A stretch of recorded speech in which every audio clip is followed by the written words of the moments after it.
The X Zone Radio Show with Rob McConnell is largely an opinion talk show. All opinions, comments, or statements of fact expressed by Rob McConnell's guests are strictly their own and are not to be construed as those of the X Zone Radio Show or endorsed in any manner by Rob McConnell, rel-mar McConnell Media Company, the X Zone Broadcast Network, its affiliated networks, stations, employees, or advertisers.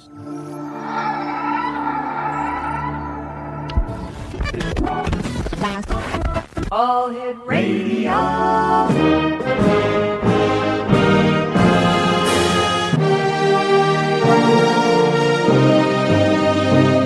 Welcome to the X Zone, a place where fact is fiction and fiction is reality.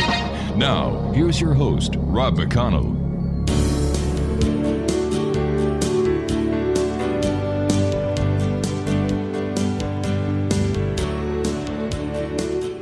And good evening, one and all, and welcome to the X Zone. I am Rob McConnell. We're coming to you from our broadcast center in Hamilton, Ontario, Canada. And for the next 4 hours, I am your host. I am your guide as together we cross the time-space continuum to this place that I call the X Zone.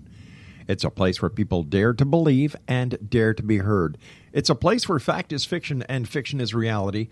And the X Zone comes to you Monday through Friday from 10 p.m. Eastern until 2 a.m. Eastern. Right here on the X Zone Broadcast Network, Talkstar Radio Network, Mutual Broadcast Network, and iHeart Radio. If you'd like to visit us online on any of the social media sites, X Zone Radio TV, my email address is xzone@xzoneradiotv.com. And if you'd like to find out about the programming we have available for you 24/7, 365 on the X Zone Broadcast Network, it's all with our compliments at www.xzbn.net. My guest this hour is Thornton D. T.D. Barnes, author and entrepreneur. He grew up on a ranch at Dalhart, Texas. He graduated from Mountain View High School in Oklahoma and embarked on a 10-year military career. He served as an Army intelligence specialist in Korea and then continued his education while in the U.S. Army, attending 2.5 years of missile and radar electronics by day and college courses at night. TD deployed with the 1st Combat Hawk Missile Battalion during the Soviet Iron Curtain threat before attending the Artillery Officer Candidate School, where an injury ended his military career. TD's career includes serving as a field engineer at the NASA High Range in Nevada for the X-15, XB-70, lifting bodies and lunar landing vehicles, working on the NERVA projects at Jackass Flats, Nevada, and serving in special projects at Area 51. TD later formed a family oil and gas exploration company, drilling and producing oil and gas and mining uranium and gold. TD currently serves as the CEO of Startel Inc., a landowner, and is actively mining landscape rock and gold in Nevada. He serves as the president of Roadrunners International, an association of Area 51 veterans, and is the executive director of the Nevada Aerospace Hall of Fame. For more information, his website is www.area51specialprojects.com. TD, welcome to the X Zone. My pleasure, Rob. TD, you having been one of the people who've had access to Area 51, can you tell our listeners what Area 51 is and what actually goes on there, if you can? I can. It's pretty common knowledge. It's a very high-tech laboratory for evaluating new technology in aviation of all sorts. Not just the planes themselves, but some of the accessories that goes with the planes and stuff that they want to. It's just a laboratory. If you want to test them, see if whatever you've got will work against the enemy. You don't have to fly over enemy country to do it. You fly over Area 51. Right. Why do people associate Area 51 with extraterrestrials, government secrecy, cover-ups? Yeah, that's a good question. And what the answer is no one knew about Area 51 until the Air Force took over in 1979. The CIA had run it since 1955 up to that point.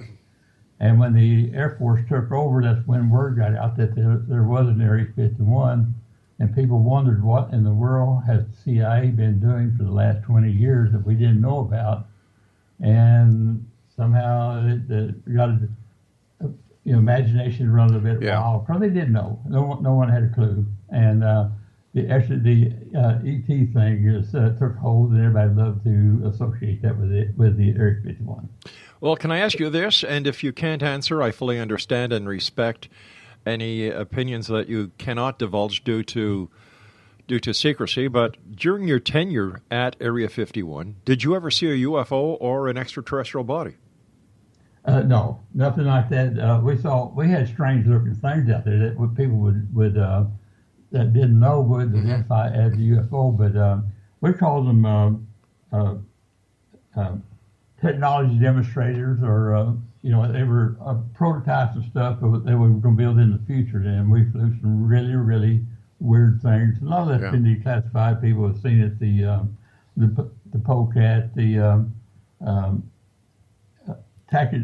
blue that we called the whale, was it bird of prey? Some of those. Wasn't the SR-71 also developed at Area 51?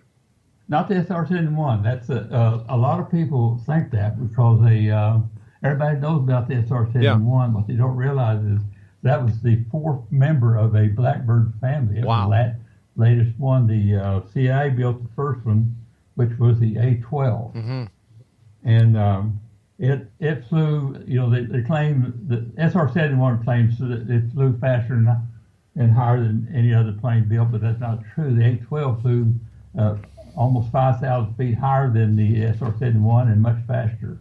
But no one knew about it because it was top secret. Why was Area 51 chosen? That again is a very good question. They needed a very remote place to test the U-2 plane.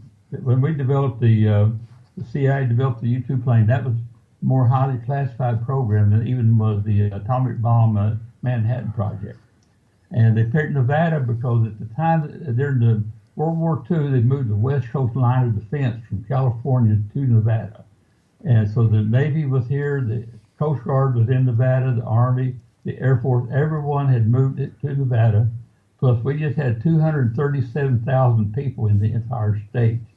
So with all these military installations scattered throughout the state, this was the ideal place to hide a program for the U-2 program. And quite frankly, it wasn't hidden. Area 51 was really never a secret. They advertised that they'd built it, but it's just it had a cover story. No one knew the CIA was involved. Wow. It was a NASA project and the Atomic Energy Commission. So why the CIA and not the Air Force at Area 51? Well, there's quite a battle on this. When they wanted to build the U-2, we came out of the Korean War, which was a proxy war between the United States and Russia. And the Russians put up the Iron Curtain and wasn't letting anyone know what they're doing. And they put the Sputnik up. They put the first satellite into space, and they put the first man into space. We thought they was way ahead of us, and we were trying to find out what was going on behind the Iron Curtain, or we lost 10 planes and 75 crewmen before that very few people know about, shot down in Russia before we decided to build the U-2. They tried to get the Air Force to do it, and General May flat refused to build a plane that didn't carry guns and shoot drop bombs. And he certainly wasn't going to build a plane that just had one engine. So the Eisenhower just said, fine, we'll have the CIA do it because I don't want anyone in uniform flying spy missions anyway. So they gave the job to the CIA because it already had Air America and some of those things going for it. So it was just a natural to get into that kind of aviation business. And so they developed the U-2 plane for that purpose. How long were you at Area 51, sir? I wasn't actually physically at the area for about 6 years, but I was with the program long before that. And a lot of people don't realize that much of what goes on Area 51 doesn't really go on there. It's all over the world. And I first got involved in 1960, but I didn't actually go to the area until 1968. Well, sir, first of all, I'd like to thank you for your service to your country. God bless you for that. Well, thank you, sir. And would it be fair to say, based on the length of time that you have been there, the people that you still know or may know at Area 51, that there are, nor have there ever been any extraterrestrial UFOs or extraterrestrial craft or extraterrestrial beings or aliens or alien entities at Area 51, to the best of your knowledge? No, there hasn't been. Yeah. And that would have been one of the worst places in the world to have something like that. George Knapp, I'm sure you know, he's a great friend of mine. He and I have talked about this many times, but the Russians knew we had an Area 51, and they bombarded us with satellites. I mean, they were just a real pain trying to figure out what all we were doing there. The American people didn't know about it, but the Russians did.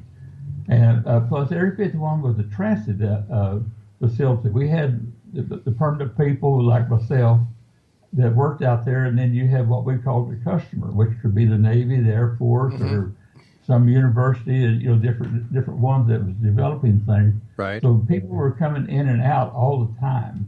So that would not been a good place. With all the surveillance that was on Area 51, that had been a poor place to choose a program of like you just described. All right, please stand by, TD. You and I have to take our first break. Exo-Nation, Thornton TD Barnes is our very special guest to this hour. www.area51specialprojects.com or www.td-barnes.com. This is the X Zone. My name is Rob McConnell. We're coming to you from our broadcast center and studios in Hamilton, Ontario, Canada. TD Barnes and I will return on the other side of this break, talking more about Area 51 here in the X Zone. Don't go away.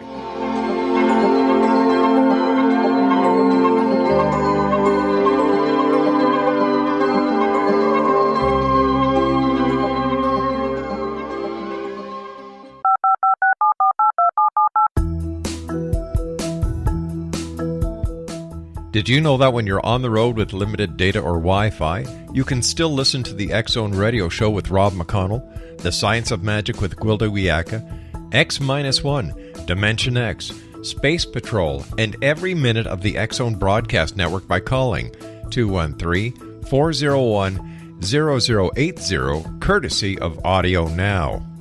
No smartphone, app, or internet needed.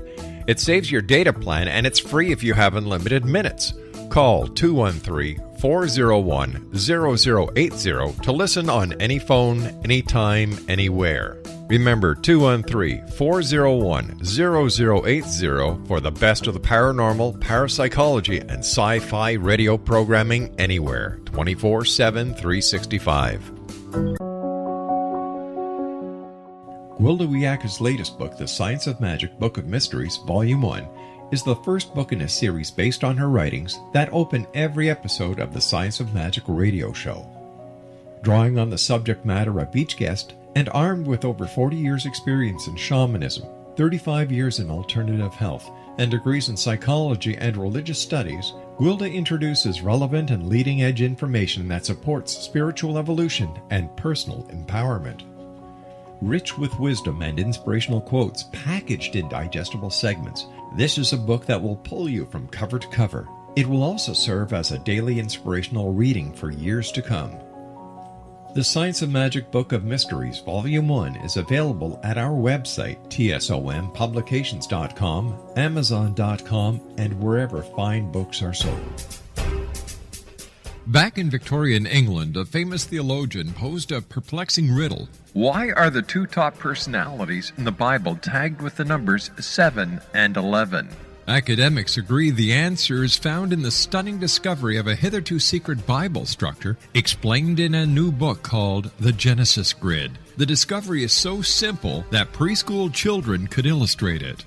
Certain claims are hugely controversial and may offend some, but at the X-Zone, we've studied this awesome new book and agree with one expert, and I quote, "These discoveries appear to be beyond coincidence." So who or what hid this wonderful pattern in the Bible, and what might they do next? Find out more, X-Zone Nation, and read reviews on www.genesisgrid.co.uk. That's www.genesisgrid.co.uk.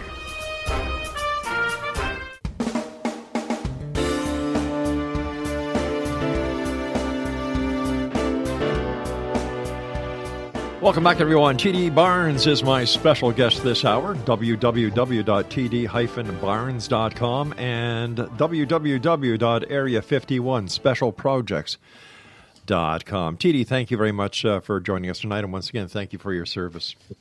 Thanks, sir.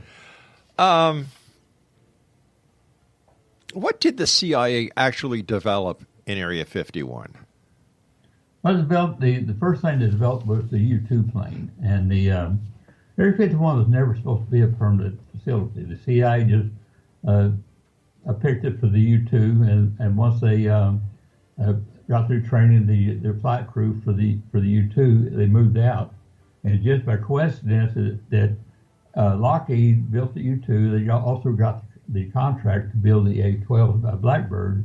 And they said, well, we already know about Area 51. Let's reopen it and do the A-12 program there, which was the Oxcart program. Right. And toward the end of Oxcart, the CIA already knew that they were getting out of the reconnaissance business, but they were very deeply into stealth. You know, the A-12 was actually our first attempt at a stealth plane. A lot of people don't know this, and we succeeded in getting about 90% stealth. But the CIA was really, really involved into stealth. And then at the same time, we were losing so many pilots and crews in Vietnam that we got our hands on the first MiG-21 and brought it out to Area 51 along with a lot of Soviet radar and what have you. And we developed, we learned so much from exploiting the enemy's aircraft that became a trade at the Area 51 that continue probably even today. While you were at Area 51, sir, were you a member of the U.S. military or were you a member of the CIA? I was actually contracted for the CIA. Okay. I wasn't military, no.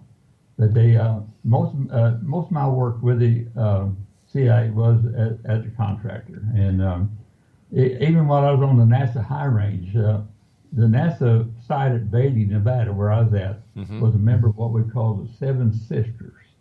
And anytime they was having a flight out at the Area 51 of the A-12, which your listeners may not be familiar, it flew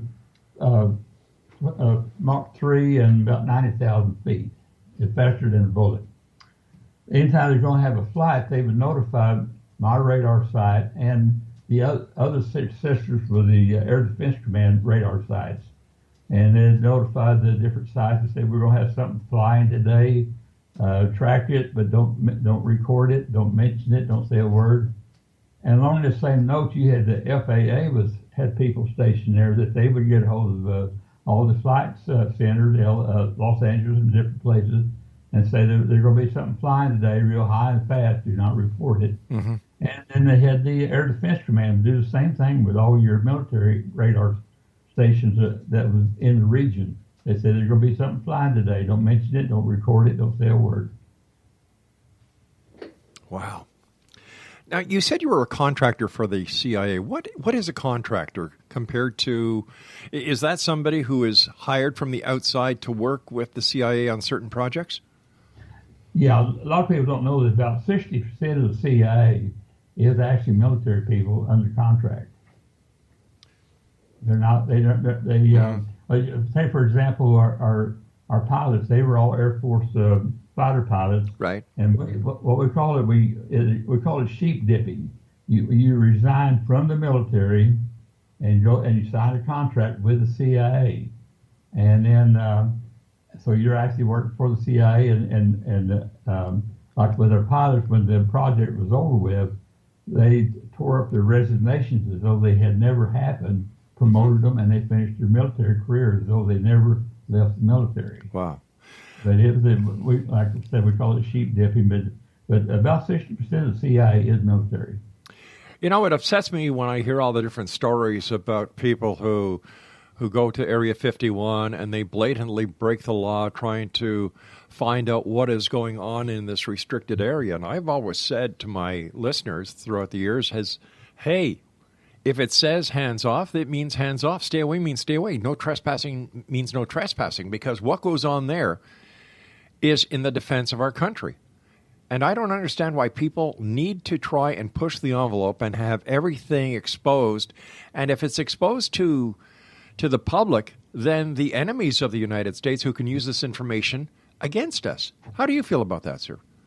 I feel that way very much. Now, what a lot of people don't realize that what's the secret about Area 51 is it's not something that the military or the CIA or someone is doing. It is like, right now in the news, they've been talking about the replacement for the SR-71. You know, they talk about the SR-72.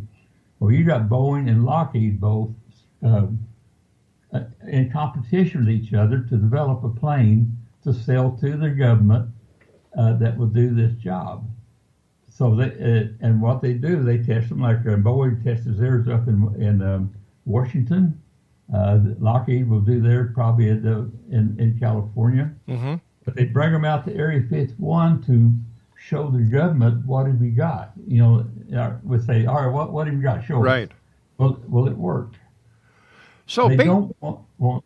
Go ahead. No, sorry, I'm sorry. All I was going to say is that it sounds like Area 51 was actually a place where different manufacturers could bring their products that were, for example, aircraft or other equipment that the government might want to buy. It was like a showcase room.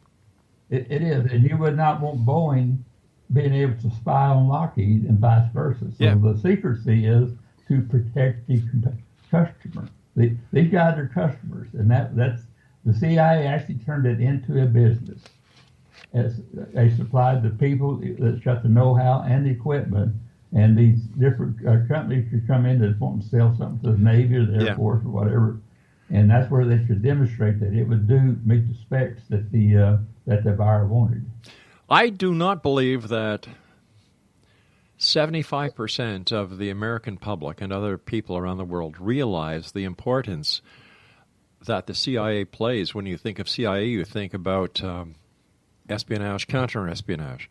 But the venue of the CIA goes much further than that. And do you think that if the people actually knew the width of the CIA and how it plays in national security, that they would have a different outlook on the CIA? They would, and I can give you a good example, Rob. Please. When they started developing the A-12, we knew that the Russians had built a new radar. We were picking up reflections of that new radar coming off their ICBMs being tested inside of Russia. And they moved the radar to Cuba, this before the missile crisis. Well, we got wind of it, the CIA did, so it was flying flights out of Fort Bliss, or actually a big Air Force base next door.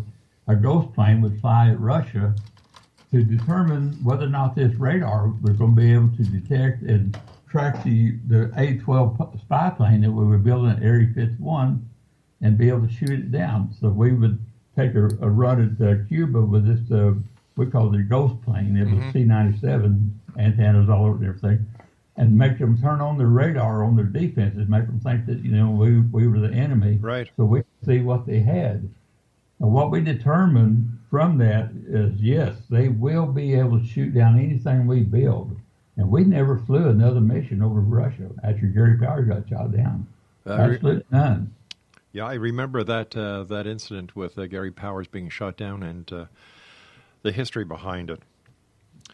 Yeah, what we did in this case, we built a big old dish and put it off right out of Morgantown, New Jersey, right off the turnpike. Right. We aimed it at the moon, and in a little more than 30 days, we pinpointed every radar site in Russia by the reflections off the moon. Wow. Now that's what the CIA was doing. What was it like living on Area 51? It was, well, to me, it was boring because I came off the NASA high range. Right. And there we were flying the F-15, B-7, we were flying everything. And every day was a mission day. And they were, test pilots, and we made 8 astronauts in the X-15 over Nevada. A lot of people don't realize this. And go to Area 51 where we were, but then we didn't have all the projects we got going now. And there would be times when, particularly with stealth, for example, they'd bring whoever was building the stealth prototypes would bring them out there to test them. And we'd put them on the pole and test them and then give them the results, the printouts and stuff of what we saw. And we may not see them again for 3 months. Wow. So we're sitting out there. We go out on Monday morning, come home Friday night with not a lot to do. And so to me, coming off the F-15 side, you go out there where you twiddle your thumb all day long, it was boring. I think they're one of the greatest movies that complements the great work that was done by the CIA and people like yourself, sir, was The Right Stuff, where at the very beginning they show actual footage of the different subsonic and then supersonic craft breaking the sound barrier and the problems that they had facing them and the brave men and women that made it all possible. This was such an exciting time back then. You got to remember, we didn't have computers yet. We were still using slide rules. Yeah. And we were developing the first Mach 3 planes. We had the XB-70 bomber. We had the A-12, the YF-12, which was a Mach 3 interceptor that we were testing for the Air Force. We had the D-21 mothership that we was launching drones off of to fly over China to detect their nuclear activity. Stand by, TD. We've got to take a break for the news at the bottom of the hour. X-Zone Nation.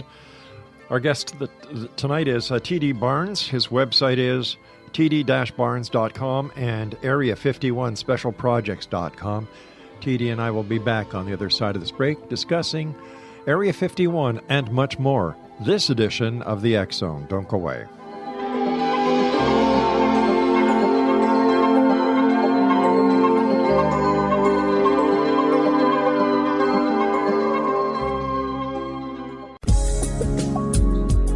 From our broadcast studios in Hamilton, Ontario, Canada, to the world and beyond, you're watching the X-Zone Broadcast Network, www.xzbn.net.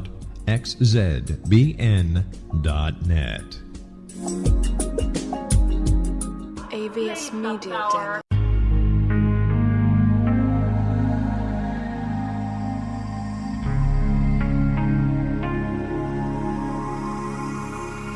The scientist and the mystic have been on an age-old, relentless search with one thing in common. They seek truth. Their paths converge in the 40,000-year-old practice of shamanism, an ancient science delving to the quantum level of life, facilitating healing, manifestation, and evolution.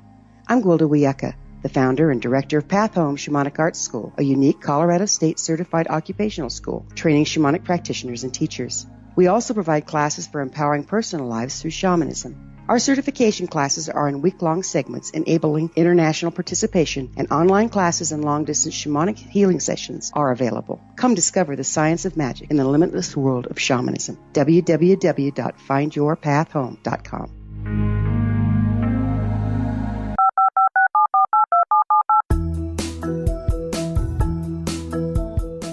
Did you know that when you're on the road with limited data or Wi-Fi, you can still listen to the X-Zone Radio Show with Rob McConnell, The Science of Magic with Gwilda Wiyaka, X-1, Dimension X, Space Patrol, and every minute of the X-Zone Broadcast Network by calling 213-401-0080, courtesy of Audio Now.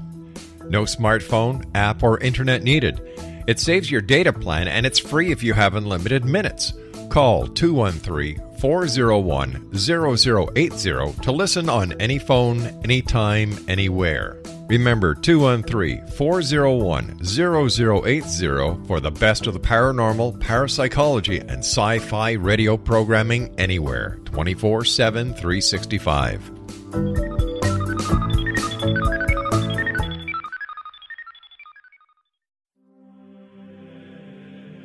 Rob McConnell here, presenting an overview for Nicholas Paul Jennings, author of a fascinating book, Amen. It presents facts revealed by Egyptologists, facts that enable us to understand why Amen is the beginning of creation of God. It provides recommendations for religious leaders of the major religions to unify their beliefs and teach the Word of God. Love one another. Amen informs people how mankind conceived God. It was the Egyptians that developed the concepts of a soul, a hereafter, and Son of God. And finally, after the worship of many gods, They conceived the belief in one universal God, the maker of all there is. For more information, visit www.futureofgodamen.com. That's www.futureofgodamen.com.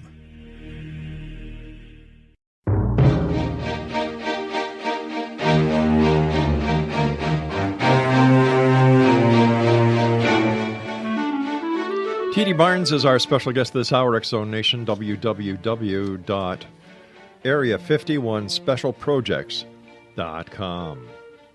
I was wondering, T.D., if you could discuss with us secrecy, how it worked. You know, we've heard about the compartmentalization that goes on in Area 51, need to know, etc. So can you just give us a broad range of what is, goes along with each title? Yeah, sure.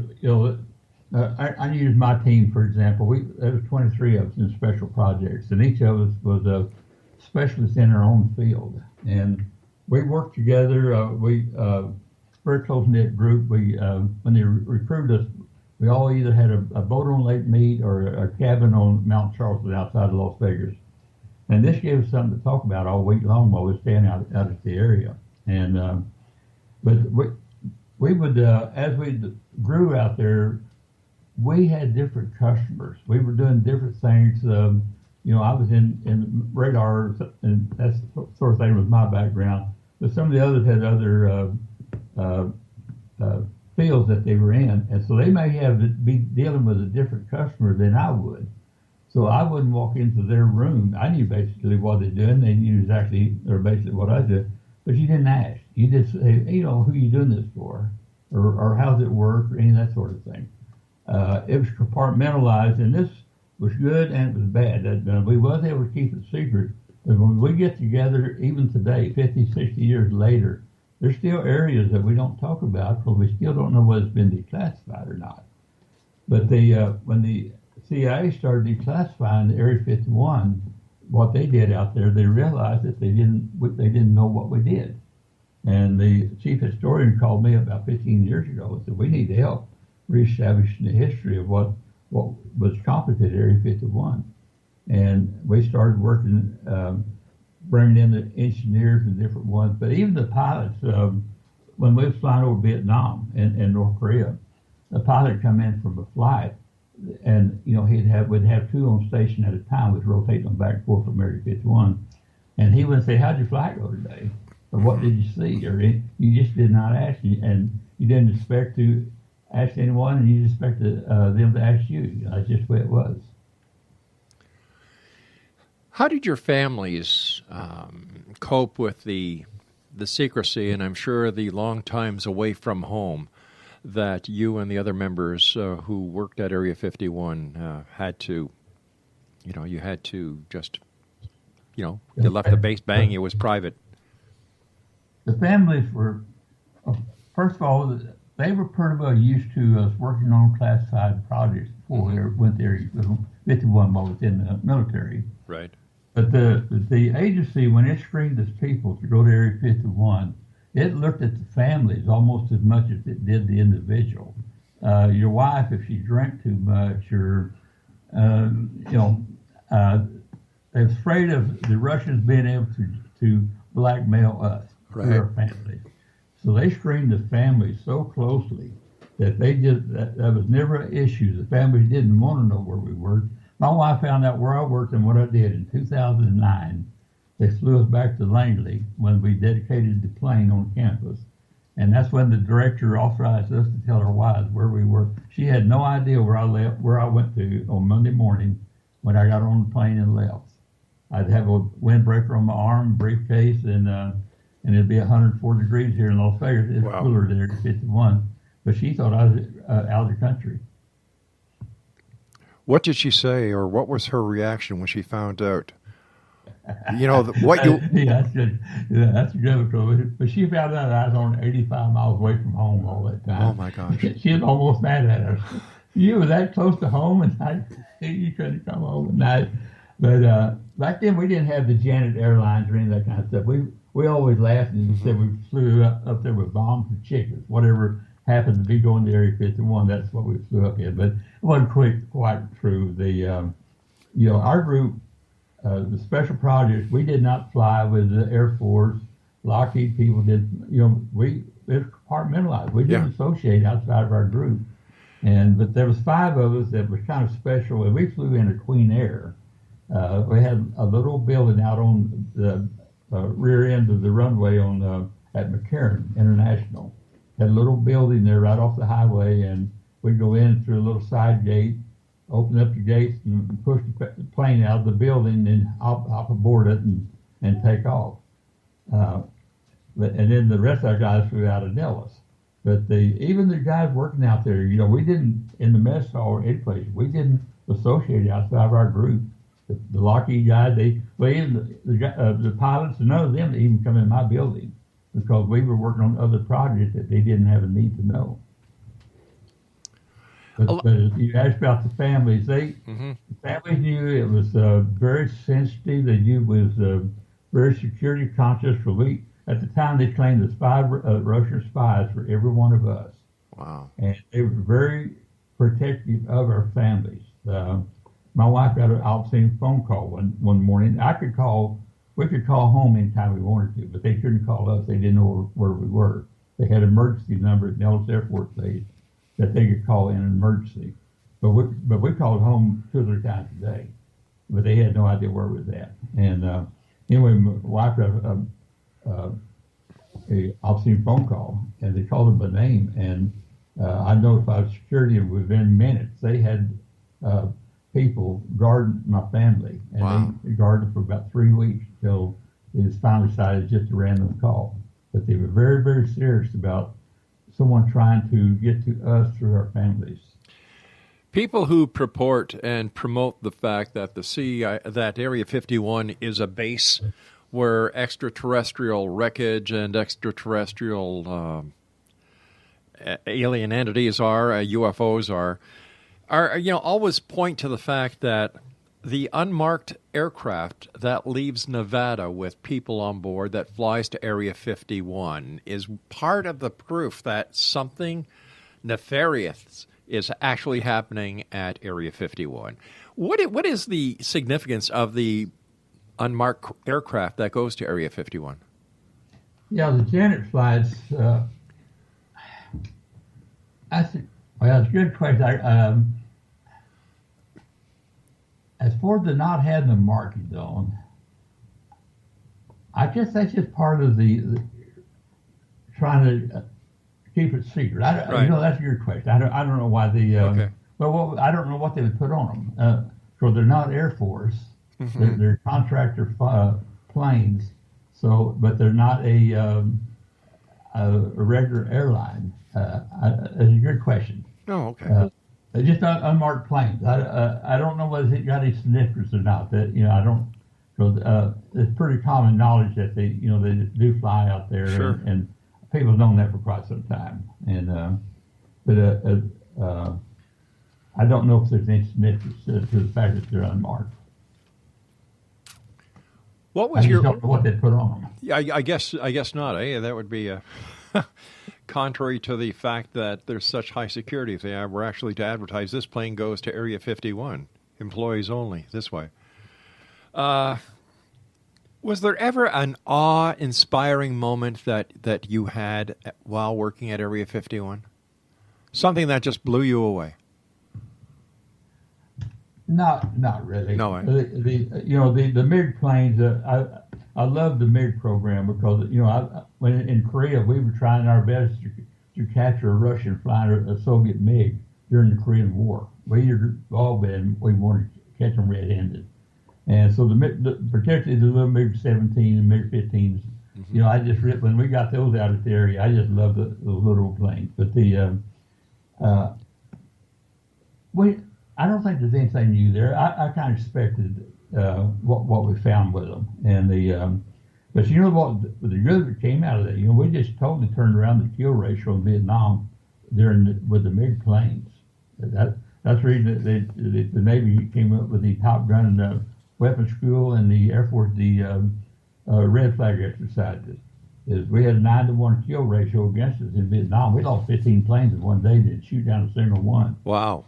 And we got our hands on the MiG-21, and we reverse engineered it. We tore it down, see how they built it, did a technical phase, and then we put it back together and started flying it. And then the Navy came in first, because they were losing the most pilots. And on the first trial, we got a 100% kill against the Navy, us flying the MiG-21 against them. And the Navy, within 2 months, they realized that it was not the planes that were shooting them down, the reason for the losses. They simply didn't know how to fight. And we realized that if a pilot could survive 10 missions in the war zone, he'd probably survive the war. And we're sending over there green. They just didn't know how to fight. So we decided to give them, the pilots, those 10 missions against the MiG in Nevada instead of Vietnam. And it absolutely turned around the kill ratio. And you stop and think about it, since Vietnam, I think we've lost one plane in all the wars we've fought since Vietnam. We've lost one plane in air-to-air combat, period. Once again, TD, thank you for your service. And you and I have to take our final break. Thank you for coming on. Great talking to you. And Exonation, when we come back, our final segment with TD Barnes, www.area51specialprojects.com. This is the X Zone. I am Rob McConnell, coming to you from our broadcast center in Hamilton, Ontario, Canada. And you can find us on Facebook. You can find us on YouTube. You can find us on Speaker, iTunes, anywhere. Just look for X Zone Radio TV. TD Barnes and I return as we wrap up this hour here in the X Zone. It's a place where people dare to believe and dare to be heard, and you can find out all about the great programming we have available for you 24/7, 365 at www.xzbn.net.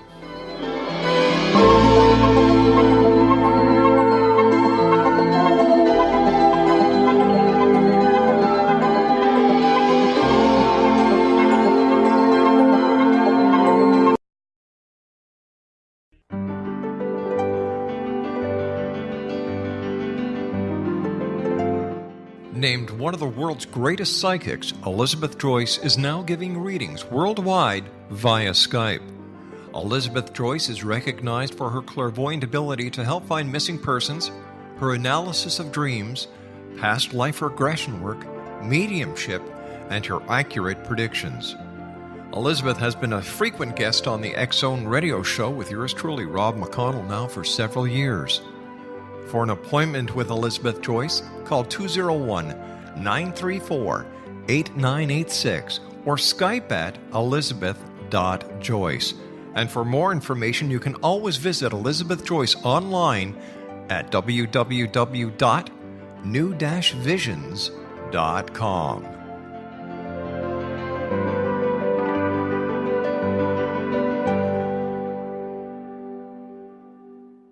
The new nonfiction book, Razor of Madness, is similar to cult movies like Clockwork Orange, Dragon's Tattoo, or The Other Side of Hell. Wayne Morin Jr. and Thomas Lee Howe will expose widespread and systematic deficiencies in this thought-provoking tell-all novel. Mind control rages among scholars in law schools. Human rights are ignored while thought reform and mental manipulation are accepted practices used as behavior modification. Dr. Louis Jolyon West comes to mind.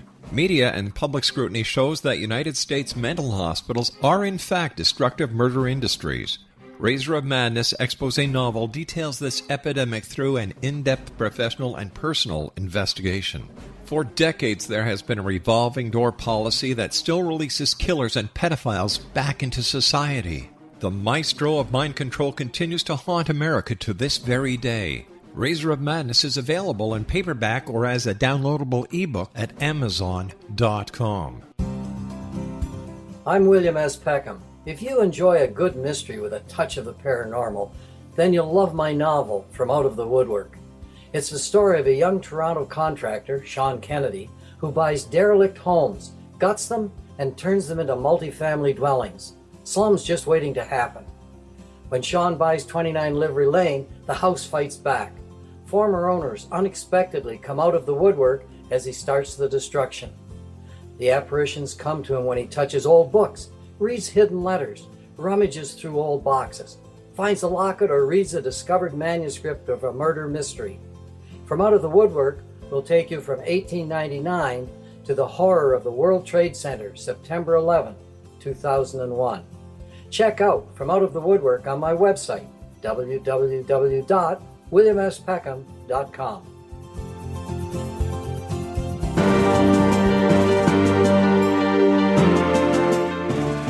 Welcome back, everyone. My guest this hour, T.D. Barnes, his website, www.area51specialprojects.com. And as I was saying, too, while we were on that commercial break, T.D., I thank you and the other members of all the different teams that have worked at Area 51 and other places around this country of ours in order to protect the freedom and the democracy that people like you have guaranteed us that we have today. So thank you for your service once again, sir. Well, thank you. I really appreciate it. TD, we also were talking about awe and things that just were awe to, put you in awe-inspiring. And you were telling me during the break about, what was it again? A prototype that you saw. Yeah, they brought a prototype out. This is in 1969. And this ended up, later became the F-117. But they brought a prototype out there, the weirdest looking thing I ever saw in my life. We put it on the pole, looked at it, did the little charts and graphs of the return to the signatures we got. And they took it back and worked on it for about 3 months and brought it back out and looked at it. And we got that thing down to the point where we had to put a thumbtack in it to get a ping on the radar to know what part of the prototype that we were looking at on the return. Kept going down and got where the metal pole that we had it on was giving us too much background noise, so we built a styrofoam pole to put it on. And we got this thing down, they trimmed it down until it got where the rims on the pilot's glasses would show up more than the plane did. And his helmet. And that, mind you, that was 50, 60 years ago. You just imagine what they developed since then. But that was a process we went through over several months of time. But, that just to work out the wrinkles, they bring it out and we'd look at it and they go back to the drawing board and change this, change that. And that was a very exciting period of time. Well, what was it like for you and the other members of your team the day that the first astronaut lifted up and you knew in your heart that you and other members of the Area 51 team were part of that magnificent feat?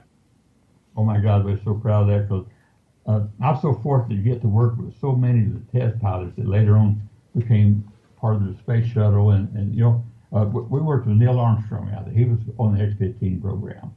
And in fact, we almost lost Neil, the first man on the moon, while he was testing the lunar landing vehicle down at Edwards. It blew up on him. And he was able to jettison out of it. But we lost 20% of our pilots on the with the A-12 program, which was very, very sad that we had that kind of losses. And of course, the SR-71, the Air Force never experienced that because the time the SR-71 came along, we had already gotten all the wrinkles out of it, the problems out of it. But I've got the greatest admiration for test pilots. They get in, jump in that thing and say, let's see if this thing will fly. And you just got to admire them. These guys really had a lot of nerve to do that. Yes, they do. Yes, they do. I remember watching various pieces of footage about the breaking of the sound barrier, and that was at Mach 1. Then Mach 2, and you were talking about aircraft that could surpass Mach 3. What was that like, and what did the experience of breaking the sound barrier give to you, your crew, as well as the test pilots? Yeah, but Sir Yeager broke the first sound barrier. That was a major breakthrough. Yeah. We didn't know what would happen when he broke through it. But I talked about that we went through the era of going into Mach 3 flight. Yep. A plane flies Mach 2.5 Mach, gets up to about 450 degree temperature, just air friction. At Mach 3, our planes got up as high as 2,200 degrees. Wow. Around the air intake, and the windshield get up to like 800 degrees. The temperature was our biggest enemy. It wasn't the engines. We could, the Pratt & Whitney engines we had would go over 100,000 foot altitude. It was the metal. We used titanium, but we had to invent everything about those planes. Everything. I mean, your fuel thing got up to 600 degrees maybe. Holy cow. And just think about it. We were taking at 2,200 miles an hour, which is faster than a rifle bullet. Yeah. 90,000 feet. We had taken photographs that you read a car tag on. You read the license plate number. So just imagine a camera building a cover for that camera that could withstand that kind of temperatures. First of all, it's just everything. It's just marvelous what we was able to come up with, invent to develop that kind of technology. And when people talk about these high speeds, they're talking about something that's just, you can't imagine the temperature that's generated at high speed.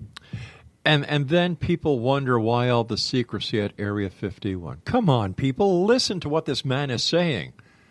Look, let's call it as it is. No UFOs, no extraterrestrials, no crashes, no reverse engineering of extraterrestrial vehicles.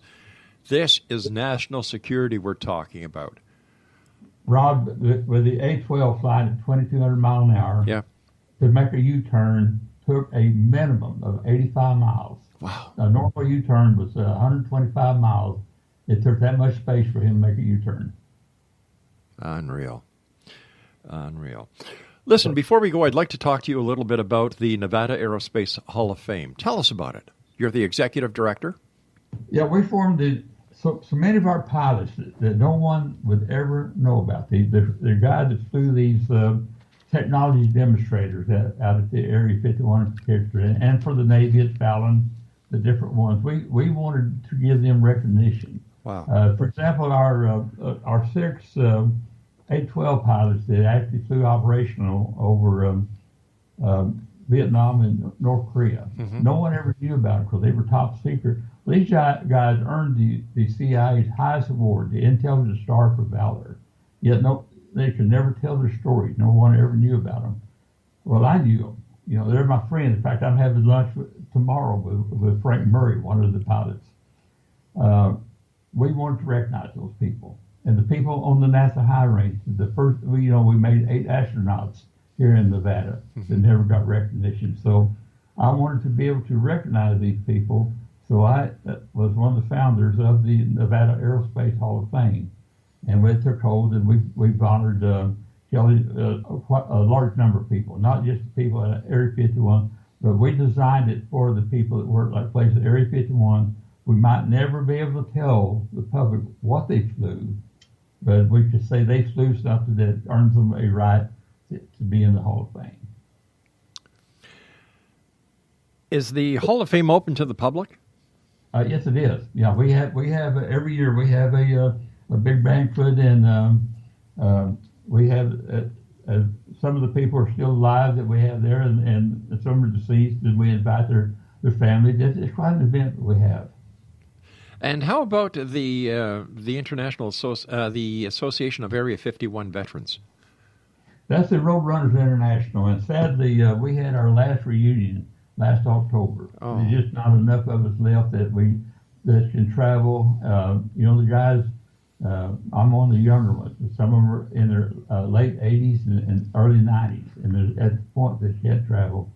But that was an association that we put together actually in 1972, long before they declassified us.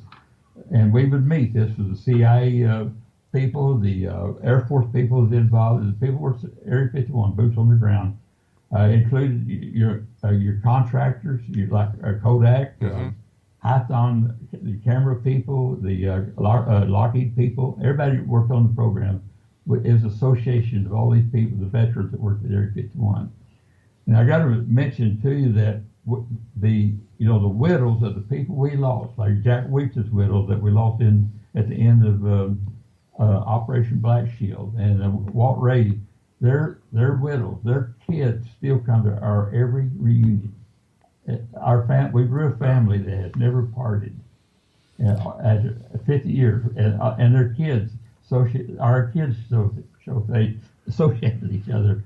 But it grew a family out of the secrecy and the bonding that developed out at Area 51.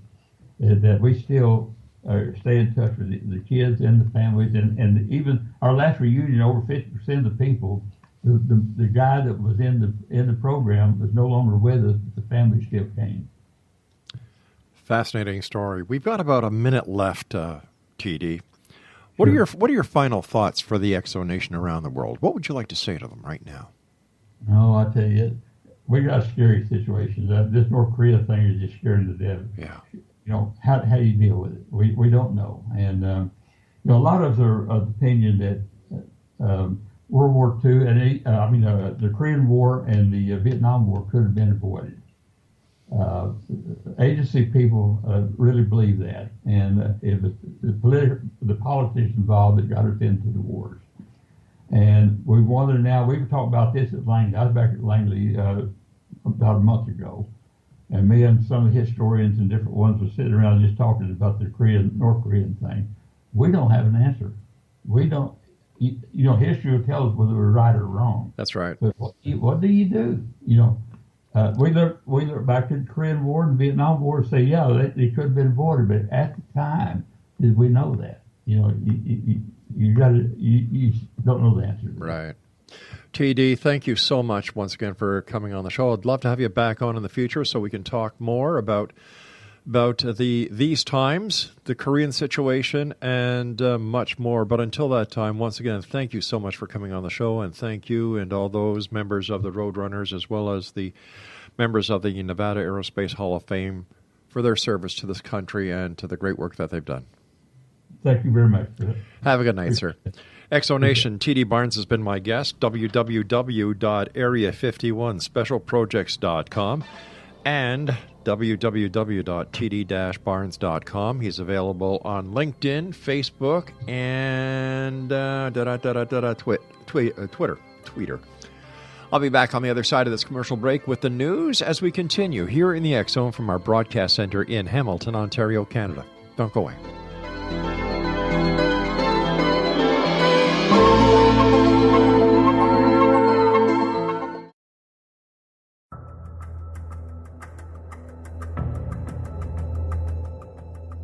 Modern Esoteric, Beyond Our Senses by Brad Olson, consummates the lifeology story about where humanity originates.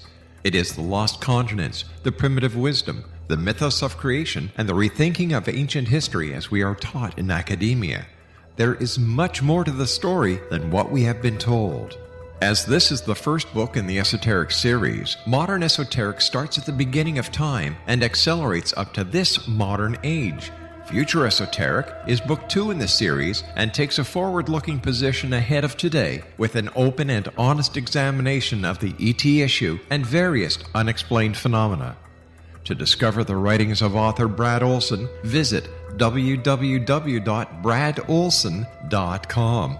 That's www.bradolson.com.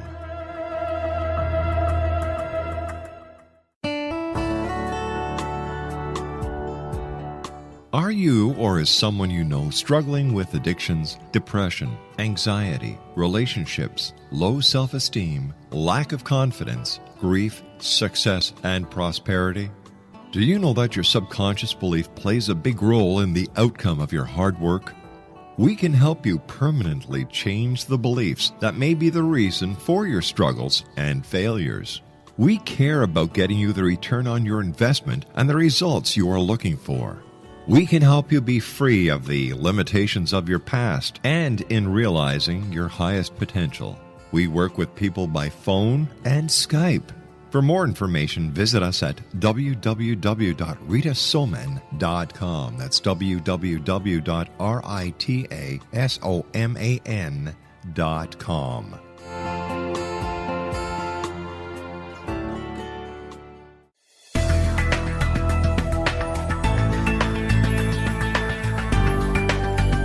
Do you think you have energy problems in your home? Do you feel better when you're away than when you're home? Joey Korn is a global leader in the world of dowsing who specializes in personal energy clearing and space clearing. He can help you create an ideal energy environment in your home no matter where you live in the world. Learn about his remote spiritual house cleaning services and much more at www.dowsers.com. You can get Joey's book, Dowsing, A Path to Enlightenment, as well as other dowsing books and tools, Kabbalah books, and Walter Russell books. Joey's work is really amazing. Go to dowsers.com right now. That's DOWSERS.com, or call 1-877-DOWSING. That's 1-877-369-7464.